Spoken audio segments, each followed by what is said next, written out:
We're going to start by looking at power stations, and then we're going to look at the national grid. A power station's job is to generate electricity to be transmitted along the national grid and into our homes or our offices or our hospitals or our schools. So how do power stations work? Well, generally I'll burn a fuel.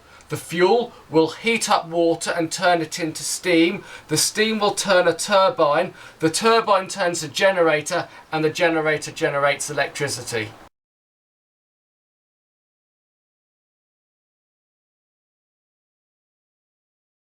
So this is about how electricity is transmitted from a power station to your home.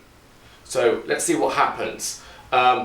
It's generated in a power station, let's say at quite a high voltage. Now we need to increase the voltage up to a very high voltage, which is along those transmission lines which you see, those electricity pylons. So we need to increase the voltage, increase that alternating current. So what do? We use a step-up transformer, and the step-up transformer, that increases the voltage to a very, very high voltage.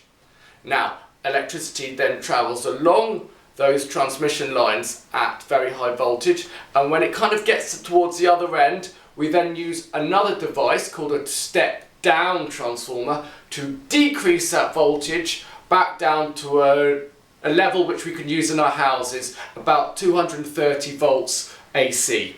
So the question is, why do we increase the voltage to such a high voltage along the transmission lines? And the idea is this: if we do it at a very high voltage, we can do it at a very low current.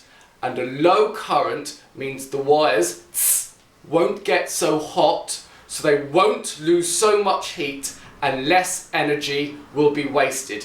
So that's why we transmit electricity at high voltages.